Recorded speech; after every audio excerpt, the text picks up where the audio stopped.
সিরিয়ার দামেস্কে ইয়াজিদ ক্ষমতা দখল করলো অগণতান্ত্রিক পদ্ধতিতে, এবং সরকারি মালের কোনো হিসাব নাই, অডিট নাই, স্বৈরাচারী কায়দায় তিনি ক্ষমতা দখল করে মদিনার আহলে বায়াত যারা মদিনার নেতৃবৃন্দকে তার আনুগত্য করার জন্য বাধ্য করল।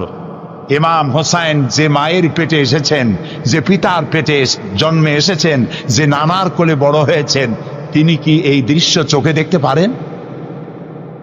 তিনি বললেন আমি কুফায় যাব। কুফার লোকেরা দাওয়াত দিল, তিনি কুফায় রওনা করবেন। মদিনার লোকেরা হাতে পায়ে ধরলো, কুফায় আপনি যাবেন না।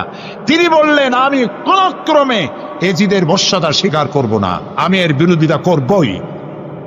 মাত্র 72 জন লোক নিয়ে তিনি কুফার দিকে অগ্রসর হলেন। এই 72 জনের মধ্যে 40 জন পুরুষ আর 32 জন নারী আর শিশু। তিনি যখন কারবালা প্রান্তরে পৌঁছে গেছেন,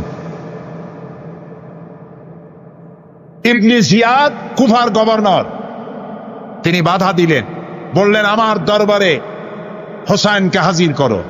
ইমাম হোসাইন বললেন যে ব্যক্তি আল্লাহর আখিরাতকে অস্বীকার করেছে, রাসূলকে অস্বীকার করেছে, আমি তার সামনে জীবন থাকতে যাব না।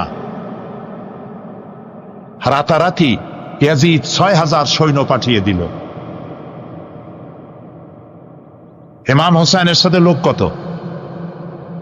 মাত্র 72। 6000 লোক কি যুদ্ধ করা লাগে 72-এর সাথে? শুধু যদি মার্চ করে পায়ের তলায় পিছে 72 জন শেষ হয়ে যাবে। হযরত ইমাম হোসাইন রাতের বেলায় সঙ্গীদের বললেন, ও আমার সাথীরা, ইয়াজিদ আমার শির চায়, আমাকে চায়, আমার সঙ্গে থেকে তোমরা তোমাদের জীবনকে বিপন্ন করো না, তোমরা সবাই ফিরে চলে যাও মদিনায়। সাথীরা বললেন, ইমাম আজকে যদি আপনাকে ছেড়ে জীবনের মায়া নিয়ে মদিনায় ফিরে যাই, আর আপনার যদি শাহাদাত নসিব হয়, তাহলে কিয়ামতের দিন আল্লাহ নবীর সামনে আমরা কি জবাব দেব? আমরা আমাদের জীবন দিয়ে আপনাকে পাহারা দেব। সকালবেলায় যুদ্ধ শুরু হয়ে গেল। জোহরের নামাজ আসতে না আসতে 40 জন পুরুষ শাহাদাত বরণ করলেন। এখন একজন পুরুষ বেঁচে আছেন, ইমাম হোসাইন। তাঁবুর ভিতরে স্ত্রী এবং অন্যান্য মহিলাদের কাছ থেকে বিদায় নিতে এসেছেন। তোমাদেরকে আল্লাহর হাওয়ালা করলাম, আমি যুদ্ধে চলে যাচ্ছি। আমার চোখের সামনে আমার নানাজির দান্দার মোবারক শহীদ হওয়া ইসলাম, সাহাবীদের রক্ত দেওয়া, জীবন দেওয়া ইসলাম, খেলাফত মিটে যাবে পৃথিবী থেকে, রাজতন্ত্র প্রতিষ্ঠা হবে, আমার জীবন থাকতে আমি তা হতে দেব না। স্ত্রী এগিয়ে এলেন, বললেন, হোসাইন জিহাদের ময়দানে থেকে আমি আপনাকে বিরত থাকতে বলবো না, তবে একটি দাবি আছে। এই যে ছোট্ট দুগ্ধপোষ্য শিশু, গত কয়েকদিন হলো ঘরে খাবার নাই, পানি নাই, আমার বুকে দুধও নাই, এই ছোট্ট বাচ্চাটিকে একটু পানির ব্যবস্থা করুন। ইমাম হোসাইন কলিজার টুকরা সন্তানকে 2 হাতে উঁচু করে ইয়াজিদি সৈন্যদের সামনে এসেছেন। ইয়াজিদি সৈন্যরা, আমার হাতের দিকে তাকাও, এটি রাসূলের আওলাদ, আমার কলিজার টুকরা সন্তান। ফোরাতের অফুরন্ত পানি প্রবাহিত হচ্ছে, একটু ফোরাতের কুলটা ছেড়ে দাও, ওর একটু পানি পান করায়। আমার সাথে তোমাদের শত্রুতা থাকতে পারে, এই নিষ্পাপ বাচ্চার সাথে তো কোনো শত্রুতা থাকার কথা নয়। তার এই আবেগপূর্ণ কথা ইয়াজিদি সৈন্যদের কলিজা স্পর্শ করলো না। তারা বিষাক্ত তীর নিক্ষেপ করলো। ইমাম হোসাইনের উঁচু করে ধরা বাচ্চার বুকের ভিতর থেকে বিষাক্ত তীর প্রবেশ করে বেরিয়ে গেল অপর প্রান্ত থেকে। রক্ত ফিনকি দিয়ে বেরিয়ে এলো। ইমাম হোসাইন 2 হাতে আজলা ভরে সেই রক্ত চেহারায় মাখতে লাগলেন আর বললেন, কলিজার টুকরা সন্তান, সালেহ আলাইহিস সালামের উটনির রক্তের চাইতে তোমার রক্ত পবিত্র। হযরত সালেহ আলাইহিস সালামের চাইতে রাসূলুল্লাহর মর্যাদা অনেক বেশি, তুমি তার আওলাদ। বাচ্চাকে কোলে করে নিয়ে স্ত্রীর কাছে গিয়ে বললেন, স্ত্রী এই নাও তোমার বাচ্চা, ঠান্ডা হয়ে গেছে। এমন পানি পান করেছে কিয়ামত পর্যন্ত পানি পানি বলে তোমারে আর বিরক্ত করবে না। ইমাম হোসেন লড়াই করলেন ময়দানে, বহু সংখ্যক সৈন্য হতাহত করে ফোরাতের কুল উন্মুক্ত করে ঘোড়ার পৃষ্ঠ থেকে নেমে এক আস্তা পানি তুলেছেন, পানি পান করবেন। মুখের কাছে যখন আকণ্ঠ তৃষ্ণার্ত পিপাসার্ত হোসাইন মুখের কাছে পানি নিয়েছেন, হঠাৎ ভেসে উঠল মনের পর্দায়, একটু আগে আমার কলিজার টুকরা সন্তান এই পানির অভাবে চলে গেল। 40 জন মানুষ বিদায় হলো, এক ফোঁটা পানি দিতে পারলাম না, এই পানি আমি কেমনে খাই? হাতের থেকে পানি পড়ে গেল। অশ্বের পৃষ্ঠে আরোহণ করলেন, চতুর্দিক থেকে তীর আর তরবারি আসতে লাগলো। ইমাম হোসেন বললেন, থামো, একটু থামো, তোমরা কাকে তীরবিদ্ধ করছো? আমি কি তোমাদের রসূল মুহাম্মদ সাল্লাল্লাহু আলাইহি সাল্লামের নাতি নই? আমি কি তোমাদের রসূলের কলিজার টুকরা মা ফাতেমার নয়নের মণি নই? কেমন করে আমার গায়ে তোমরা তীর মারো?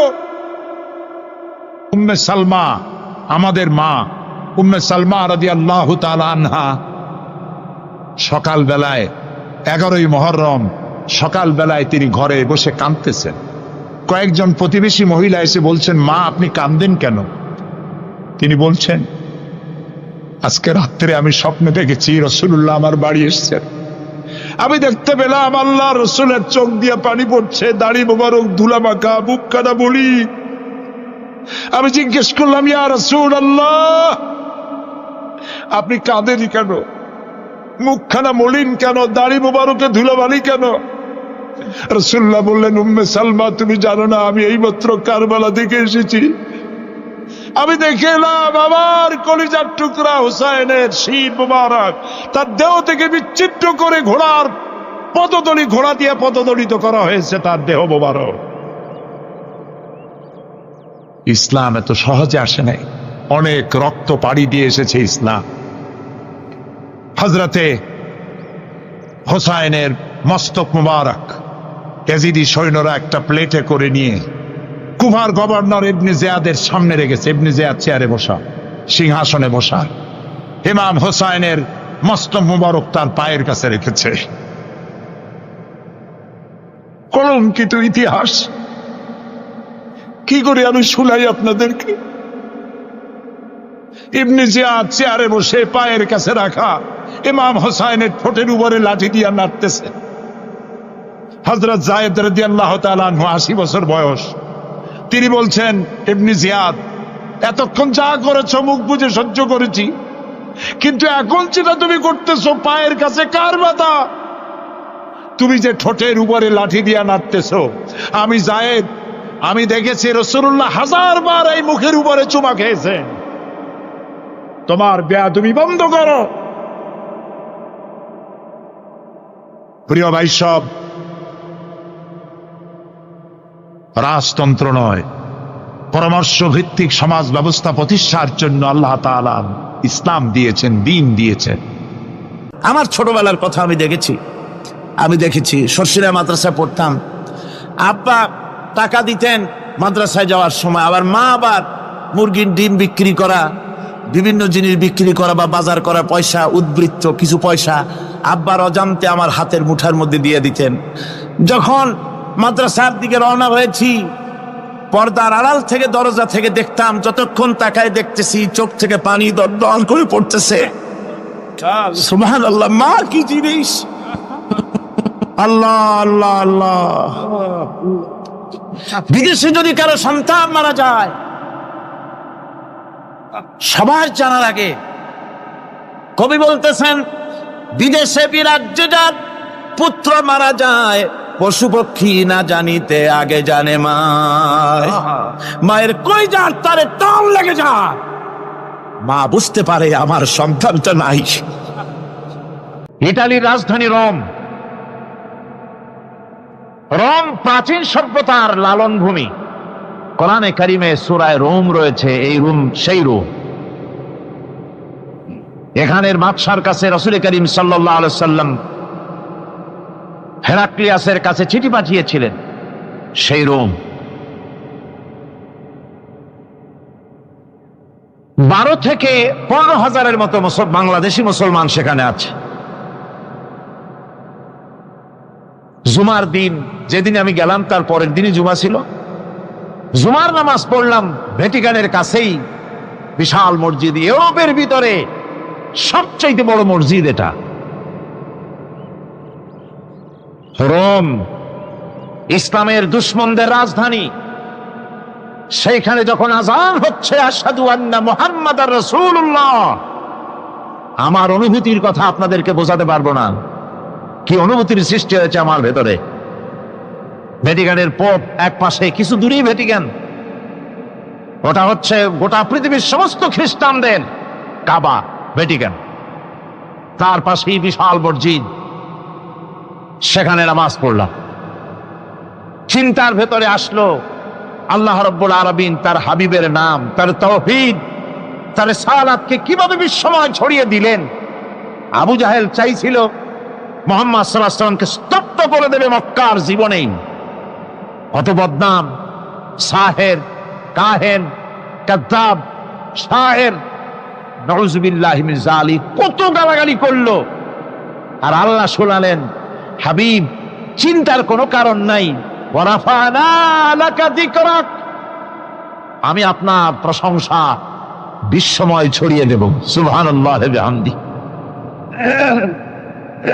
রোম প্রোগ্রাম শেষ করে আমাকে তারা নিয়ে গেল, যেটা আমি বলছি সফর কাহিনী শোনাবার সময় এটা না, যেহেতু এর সঙ্গে প্রাসঙ্গিক সেই জন্য বলছি। পাহাড় কেমনে তুলার মতো হয়ে উঠবে তার নজির দেখেছি।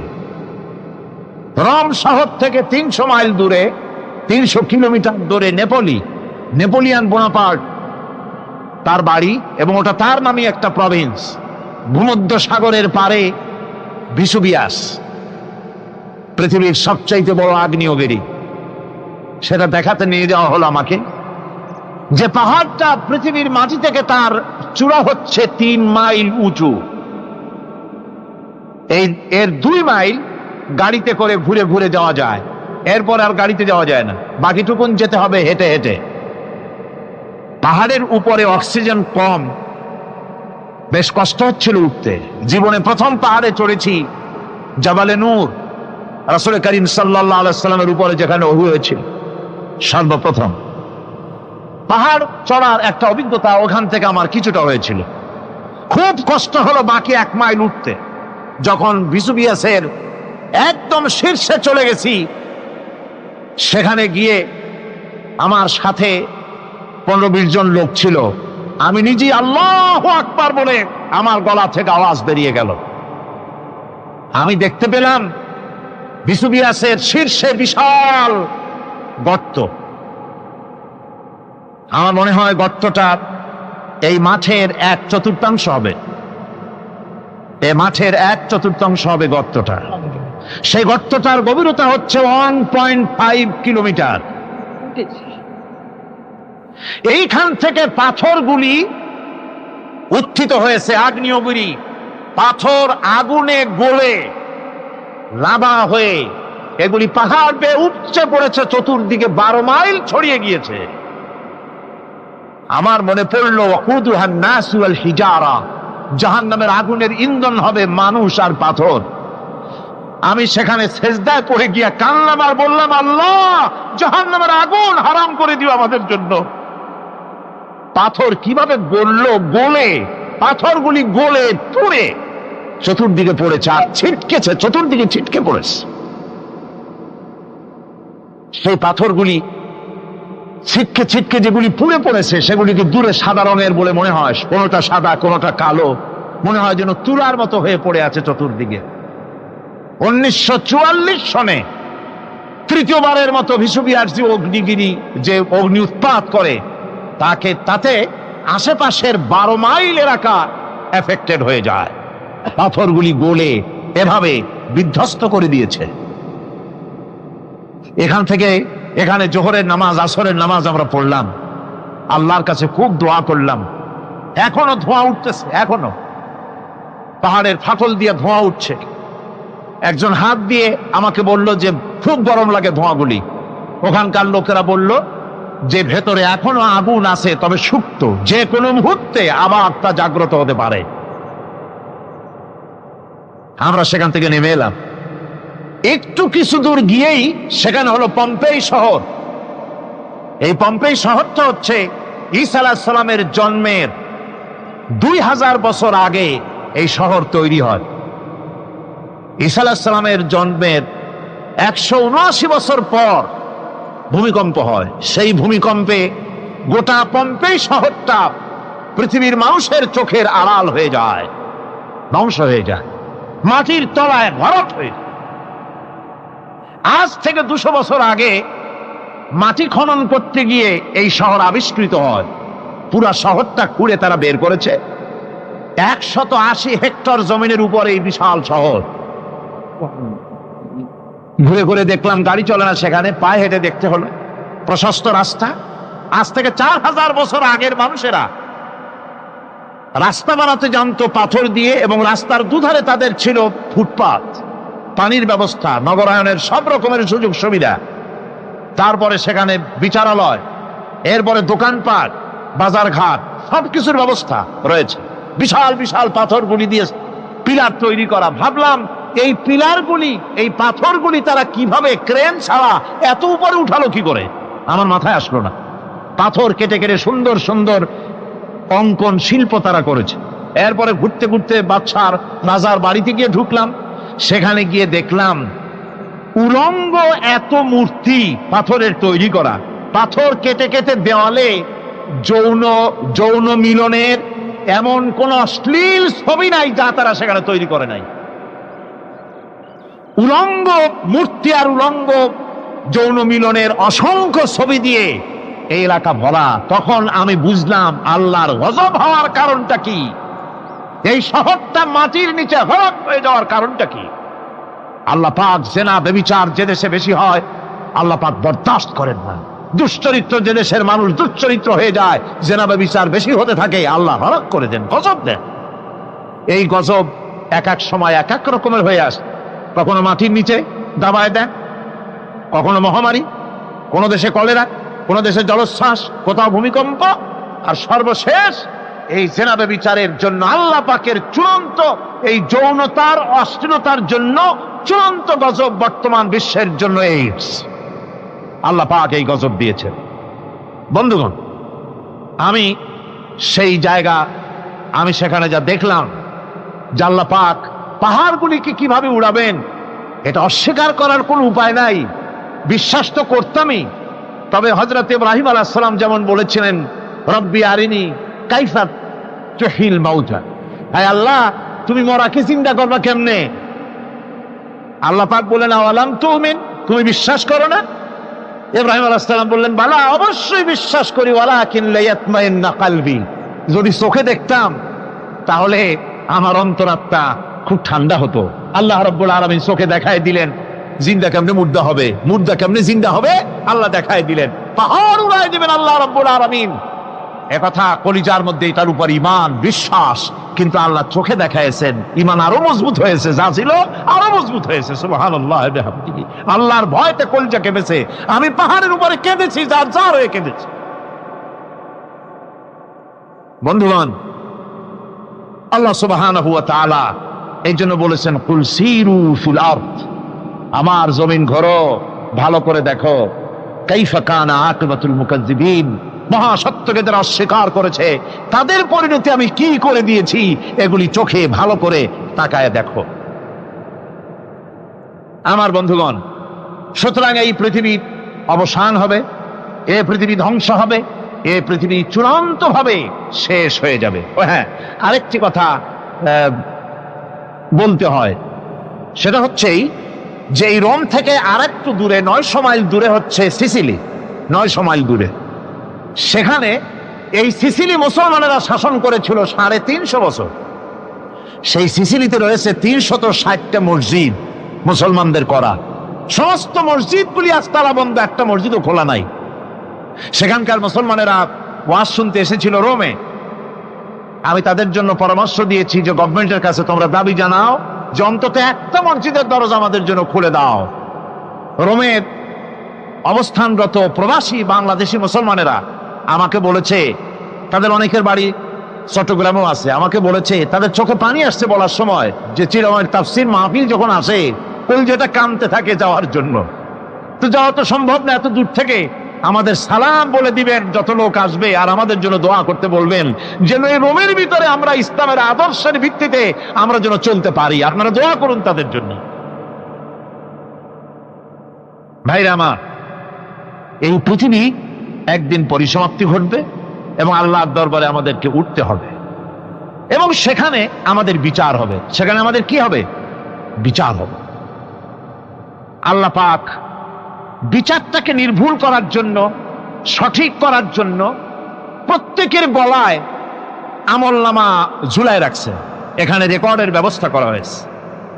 আল্লাহ পাক বলছেন, ওয়া কুল্লা ইনসানিন আলজামনাহু তাইরাহু ফি উনুকিহি ওয়া নুখরিজু লাহু ইয়াওমাল কিয়ামাতি কিতাবান ইয়ালকাহু মানশুরা। আল্লাহ পাক বলেন, প্রত্যেকের ভালো মন্দ কর্মফল, কর্মলিপি আমি তার গলায় ঝুলায় রেখেছি। কিয়ামতের দিন সে নিজের কাছে স্পষ্ট সব দেখতে পারবে, কোনো জিনিস বাদ পড়বে না।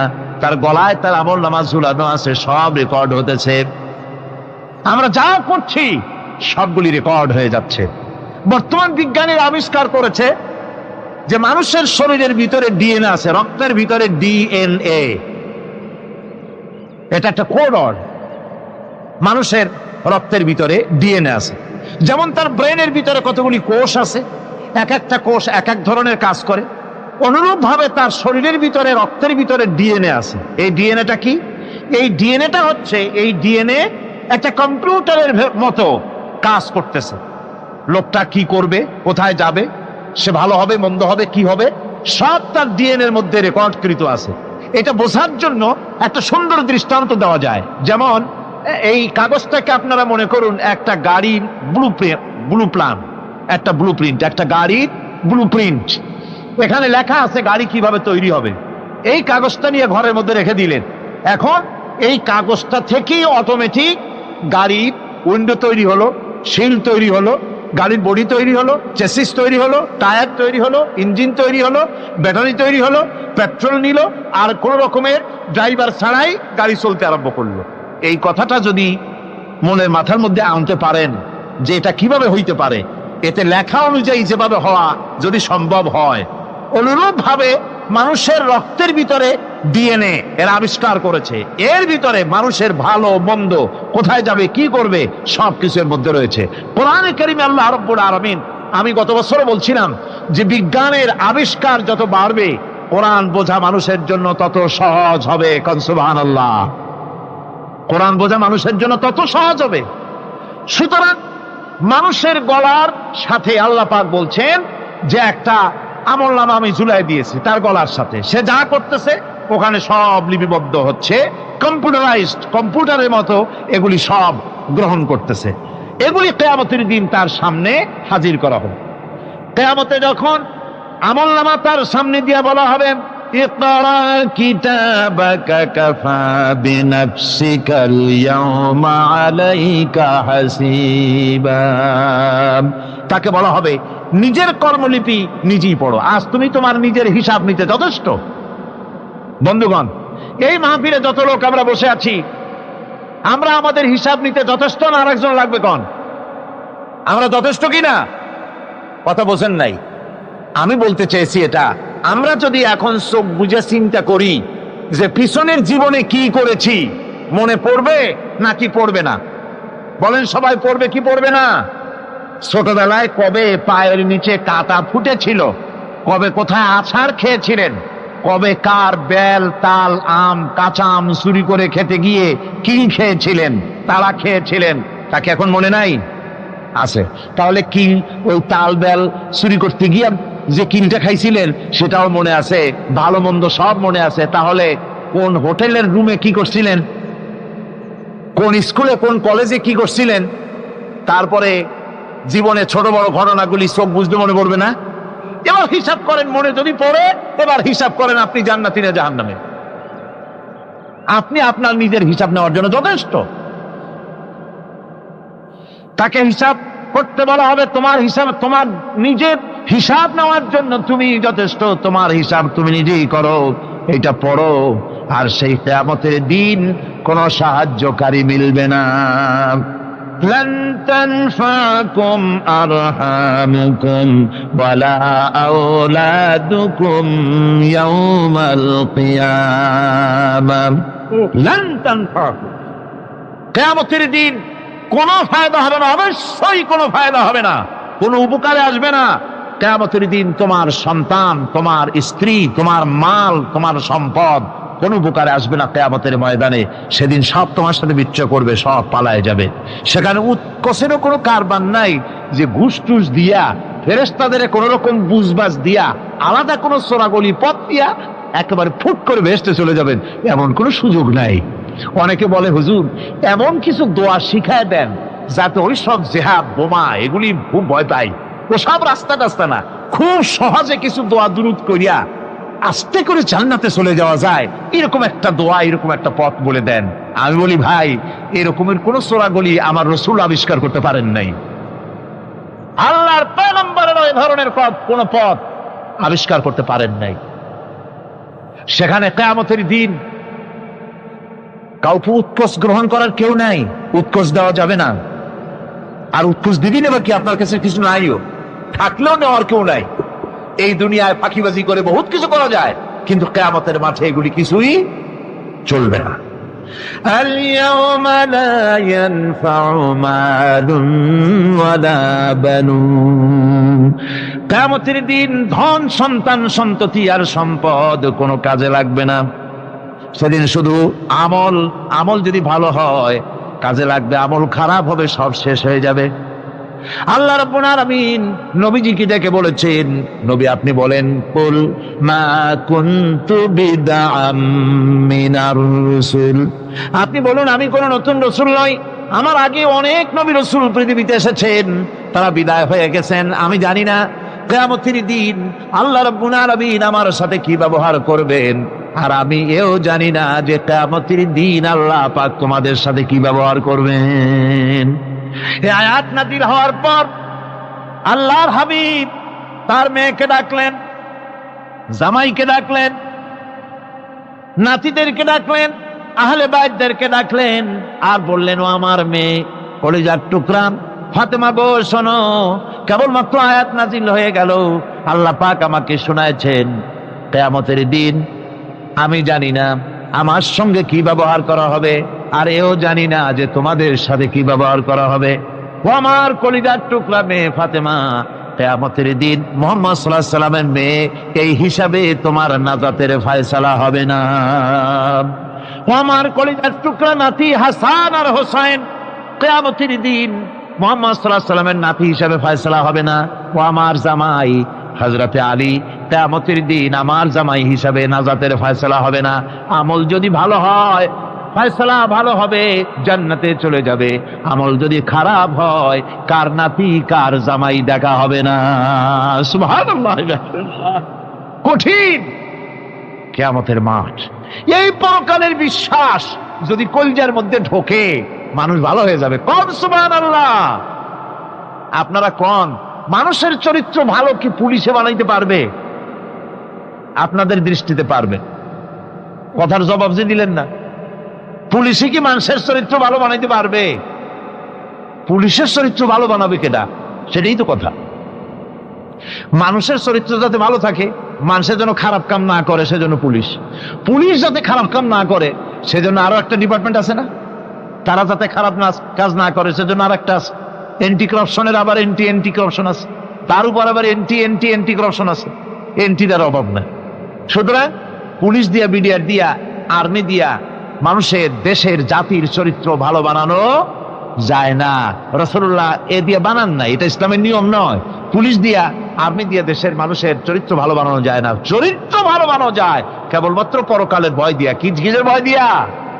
ওই যে মক্কার জীবনে ওই সমস্ত মানুষগুলি যারা চুরি করত, ডাকাতি করত, জেনা করত, বদমাশি করত, যারা শয়তানি করত, যারা মানুষকে খুন করত, এই মানুষগুলি এত ভালো হয়ে গেল যারা চুরি ছেড়ে দিল, ডাকাতি ছেড়ে দিল, জেনাবে বিচার ছেড়ে দিল, এত ভালো হয়ে গেল, পৃথিবীর মধ্যে সেরা মানুষ তারা হয়ে গেলেন। জোরে বলেন সুবহানাল্লাহ। নবীর সাহাবীরা পৃথিবীর শ্রেষ্ঠ সন্তান, নবীর সাহাবীরা পৃথিবীর সেরা মানুষ, তাদের চাইতে সেরা মানুষ নবীদের পরে আর কেউ হতে পারে না। জোরে কোন সুবহানাল্লাহ। নবীর পরে পৃথিবীতে শ্রেষ্ঠ মানুষ কারা? সাহাবায়ে কেরাম রিদওয়ানুল্লাহ তাআলা আলাইহিম আজমাইন। ওনারা তো কুফরের মধ্যে ছিলেন, শিরকের মধ্যে ছিলেন, চুরি ডাকাতি জেনা ব্যভিচার এমন কোন পাপ নাই যা করা হয়নি। তারপরে যখন আল্লাহর নবীর কাছ থেকে তাওহীদ, রিসালাত ও আখিরাতের দাওয়াত পেলেন, কি সোনার মানুষ এক একজন হয়ে গেলেন। সুবহানাল্লাহ। যারা ছিলেন নারীর সতীত্বের জম, তারা হয়ে গেলেন নারীর সতীত্বের পাহারাদার। যারা মানুষের মাল চুরি করত, ডাকাতি করত, তারা রাতভর মানুষের মালের পাহারা দিল, মানুষের রক্তের পাহারা দিল। সুবহানাল্লাহ বিহামদি। রক্ত ও সম্পদের পাহারা দিল। রাসূল বললেন, খাইরুল কুরুনে কারনি, সর্বশ্রেষ্ঠ যুগ তো আমার যুগ। বন্ধুগণ, এরপরে একটা জীবন আসবে, ওই কিয়ামতের ময়দানে। এই পরকালের বিশ্বাসটা গুরুত্বপূর্ণ ব্যাপার, আমাদের সব কিছুর হিসাব দেওয়া লাগবে। আল্লাহ পাক বলেন, ইন্নাস সামআ ওয়াল বাসারা ওয়াল ফুআদা কুল্লু উলাইকা আনহু মাসউলা। নিঃসন্দেহে মানুষের শ্রবণ শক্তি, দর্শন শক্তি এবং তার অন্তঃকরণের কল্পনা সম্পর্কে আল্লাহ রাব্বুল আলামিনের কাছে জিজ্ঞাসিত হতে হবে। কান দিয়া কি করেছিল, চোখ দিয়া কি করেছিল, মুখ দিয়া কি করেছিলে, হাত দিয়ে কি করেছিলে, সবকিছুর জবাব আল্লাহ রাব্বুল আলামিনের কাছে দিতে হবে। সবটার জবাব দিতে হবে, কোনো কিছু বাদ যাবে না। এমনকি মনের ভিতরে যে কল্পনা আমরা করি, এই কল্পনার হিসাবও আল্লাহর দরবারে দিতে হবে।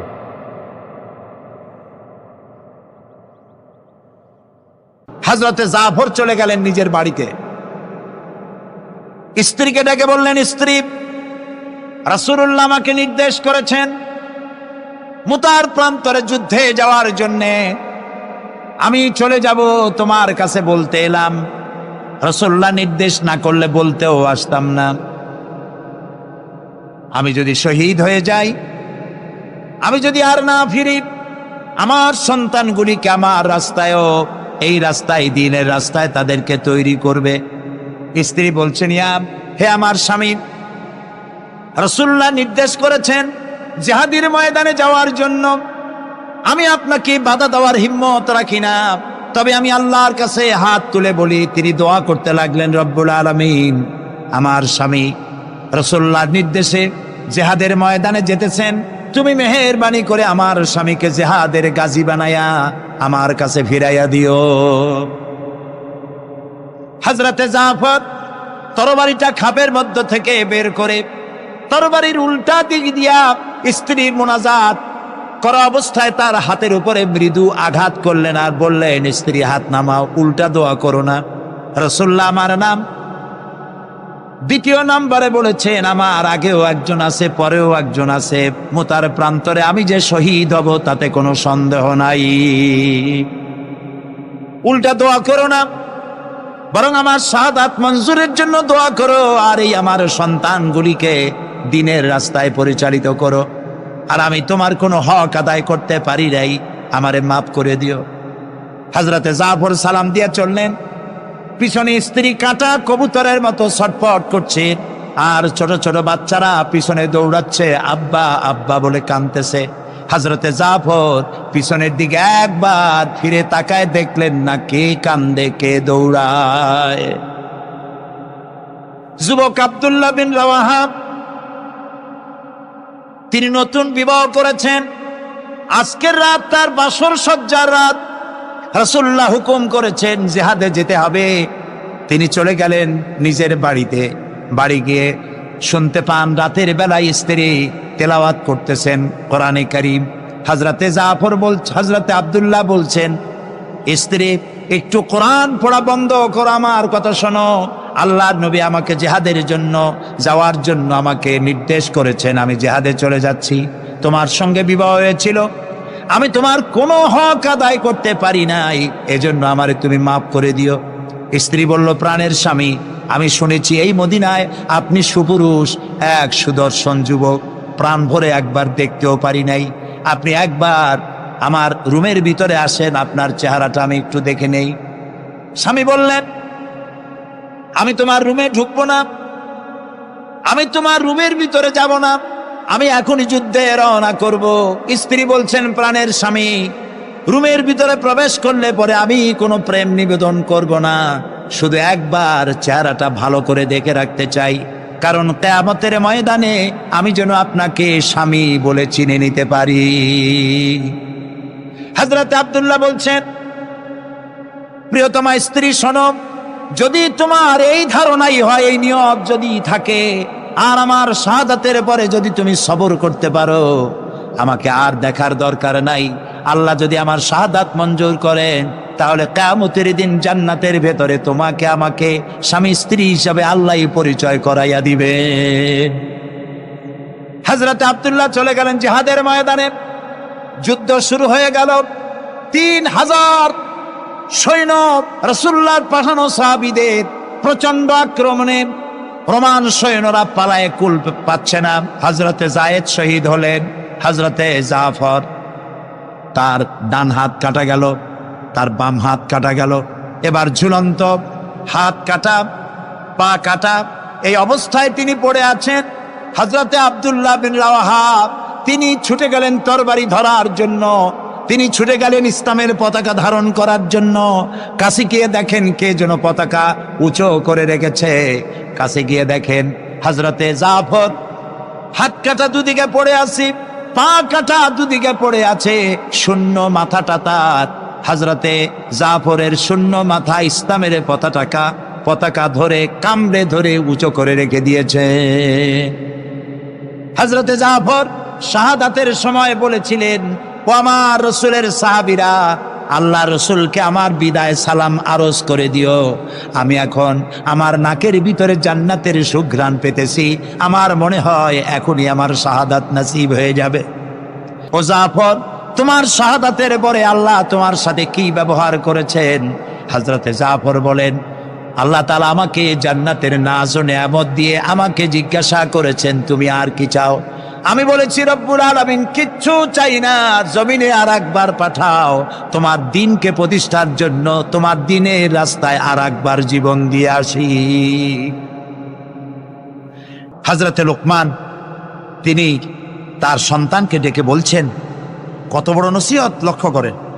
সন্তানকে ডেকে বলছেন, ইয়া বুনাইয়া, হে কলিজার টুকরা সন্তান, ইন্নাহা ইনতাকু মিসকালা হাব্বাতিন মিন খারদালিন, তোমার জীবনের কোনো একটি আমল তা যদি সরিষার দানা পরিমাণ হয়। হযরত লোকমান যখন এসেছিলেন তখন পৃথিবীটা বিজ্ঞানের যুগ ছিল না।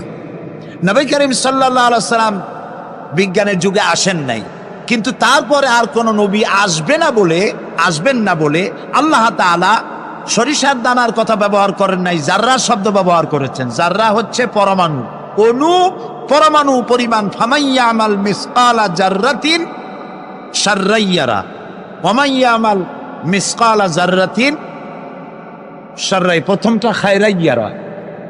তো এখানে আল্লাহ তাআলা জাররা শব্দ ব্যবহার করেছেন, যেহেতু এখন বিজ্ঞানের যুগ, আর আল্লাহ তাআলার কাছে সবটাই, সমস্ত কাল হলো বর্তমান কাল, অতীত ভবিষ্যৎ বলে কোনো কাল নাই। এই জন্য নূহ আলাইহিস সালামের যুগটা ছিল বৈজ্ঞানিক যুগ, ছিল না হযরতে লোকমানের সময়। তাই আল্লাহ তাআলা সে সময় সরিষা পাওয়া যেত, সরিষার কথা বলেছেন। এখন তো অণু পরমাণু দিয়ে অ্যাটম বোমা তৈরি করা হয়, বিভিন্ন মারণাস্ত্র তৈরি হয়, সামান্য অণু সেটাকে ভেঙ্গে চুরে আরো পরমাণু, আরো ছোট্ট ক্ষুদ্রাতি ক্ষুদ্র জিনিস দিয়ে ধ্বংস করে দেওয়া যায় এলাকা থেকে এলাকা। সেই জন্য আল্লাহ তাআলা জাররা শব্দ ব্যবহার করেছেন, এখানে সরিষার দানার কথা ব্যবহার করছেন। আল্লাহ তাআলা বলেন, হযরত লোকমান বলছেন, ও আমার প্রিয় সন্তান, যদি তোমার কোনো সরিষা পরিমাণ আমলও যদি পাথরের ভিতরে কোথাও লুকিয়ে থাকে, মহাশূন্যে যদি হারিয়ে যায়, মরুভূমির ভিতরে যদি হারিয়ে যায়, আকাশ এবং পৃথিবীতে কোথাও যদি তা লুকিয়ে থাকে, অবশ্যই আল্লাহ রব্বুল আলামিন কিয়ামতের দিন তা উপস্থিত করবেন। কত বড় কথা! সরিষার দানা পরিমাণ আমল যদি আল্লাহ কিয়ামতে উঠান, জেনা, ব্যভিচার, মদ, জুয়া, এই সমস্ত বড় বড় পাপ আল্লাহ দেখাইতে পারবেন না? পারবেন। সন্তানকে কিভাবে নসিহত করতে হয়, সন্তানকে গুলশানে 4টা বাড়ি দেওয়া, বাড়ি রেখে যাওয়া, ব্যাংকে হাজার হাজার কোটি টাকা ব্যাংক ব্যালেন্স রেখে যাওয়া সন্তানের জন্য কল্যাণকর নয়। রাসূলুল্লাহ বলেছেন, মাতা পিতার পক্ষ থেকে সন্তানকে ইলম শিক্ষা দেওয়া, আদব শিক্ষা দেওয়ার চাইতে উত্তম উপহার মা বাপের পক্ষ থেকে সন্তানের জন্য দেওয়ার আর কিছুই নাই। হযরত আলী রাদিয়াল্লাহু তাআলা আনহু বলছেন, লাইসাল ইয়াতীমুল্লাযী কাদ মাতা ওয়ালিদুহু বালিল ইয়াতীমু ইয়াতীমুল ইলমি ওয়াল আদাবি। যার বাপ মা মারা গেছে, যার পিতা মারা গেল, সেই প্রকৃত এতিম নয়। প্রকৃত এতিম হচ্ছে যার কাছে কোরআন হাদিসের জ্ঞান নাই আর আদব নাই। যে সন্তানকে যদি পিতা মাতা আদব শিখাতে না পারে, ইলম দিতে না পারে, তাহলে পিতা বেঁচে থাকতেই সেই সন্তান সে এতিম বানায় গেল, সে কিছুই শিখলো না। এই জন্যে হযরত লোকমান তার সন্তানকে শিখালেন, দেখো সরিষা পরিমাণ আমলও যদি করো তাও পলায় থাকতে পারবে না। সুতরাং তুমি তোমার আমল সম্পর্কে সতর্ক হও। আল্লাহ তোমার সমস্ত আমলগুলি দেখতে পাচ্ছেন। আল্লাহ দেখতে পাচ্ছেন না সব? আল্লাহ রাব্বুল আলামিন বলেন, وَيَعْلَمُ مَا فِي الْبَرِّ وَالْبَحْرِ وَمَا تَسْقُطُ مِنْ وَرَقَةٍ إِلَّا يَعْلَمُهَا। এই পৃথিবীতে যদি কোনো একটি সমুদ্রের মধ্যে কি হয়, স্থলভাবে কি হয়, আল্লাহ রাব্বুল আলামিন বলেন আমি জানি। শুধু তাই নয়, পৃথিবীর কোনো একটি গাছের পাতা যদি পড়ে যায়, তাহলে কোন দেশের কোন গাছের কোন পাতাটি পড়েছে আমি আল্লাহ রাব্বুল আলামিনের দরবারে তার খবর হয়ে যায়। এই কথা যদি পিতা মাতা সন্তানদেরকে কাছে নিয়ে যদি বলে, বাবা জেনা, ব্যভিচার, মদ, জুয়া, শয়তানি, চাঁদাবাজি, মাস্তানি এগুলি করবা না, এগুলি একদিন মরা লাগবে, আল্লাহর কাছে হিসাব দিতে হবে। মা বাবা যদি বলতো এরকম, সন্তানগুলি ভালো হইতো। ঠিক কিনা কোন? জোরে বলেন ঠিক কিনা? প্রিয় ভাই সব, কোরআনে কারীমের অসংখ্য আয়াতের মধ্য থেকে একটি আয়াত যদি আমরা মনে প্রাণে বিশ্বাস করতে পারতাম, আমল করতে পারতাম, আমাদের চরিত্র ভালো হয়ে যেত। আল্লাহ রাব্বুল আলামিন বলেন, মা ইয়াকুনু মিন নাজওয়া সালাসাতিন ইল্লা হুয়া রাবিউহুম ওয়ালা খামসাতিন ইল্লা হুয়া সাদিসুহুম। আল্লাহ তাআলা বলেন, শোনো, যেখানে তোমরা 3 জনে মিলে পরামর্শ করো, 3 জনে মিলে যেখানে পরামর্শ করো, মনে করো ওখানে তোমরা 3 জন নও, চতুর্থ আর এক সত্তা সেখানে আছে, নাম কি তার? বলেন, ওয়ালা খামসাতিন ইল্লা হুয়া সাদিসুহুম। যেখানে 5 জন তোমরা পরামর্শ করো, সেখানে ষষ্ঠ আর এক সত্তা আছে, তার নাম কি? আল্লাহ। ওয়ালা আদনা মিন যালিকা ওয়ালা আকসারা ইল্লা হুয়া মাহুম আইনামা কানু। এর থেকে সংখ্যা যদি কম হও, এর থেকে সংখ্যা যদি বেশি হও, তুমি যেখানে আমি আল্লাহ সেখানে। সুবহানাল্লাহ। প্রিয় ভাই সব, এই যত বোমাবাজি হয়, গ্রেনেড বাজি হয়, কোনো না কোনো জায়গায় পরামর্শ হয় না, হয় না? হযরতে লোকমান তিনি তার সন্তানকে একেবারে বাচ্চা অবস্থায় বুঝায় দিলেন, হে আমার ছেলে, কলিজার টুকরা, ছোট্ট একটি সরিষার দানা পরিমাণ আমলও যদি করো, ওইটা গোপন থাকবে না, আল্লাহ তাআলা উঠায় নেবেন। সুবহানাল্লাহ। তুমি দেখতে পাবে সে আমল। প্রিয় উপস্থিতি, যুবকদের বলি, তরুণদের বলি, তরুণী আজকে আমাদের টার্গেট। তরুণরা আসো ইসলামের দিকে। তোমাদেরকে যারা লাঠিয়াল বাহিনী হিসাবে ব্যবহার করে, এদের মুখে থুতু নিক্ষেপ করে বেরিয়ে আসো, রাসূলের কাতারে শামিল হয়ে যাও। যে পথে যাচ্ছ জাহান্নামের পথ, আমরা ডাকি তোমাদেরকে জান্নাতের দিকে। সুবহানাল্লাহ।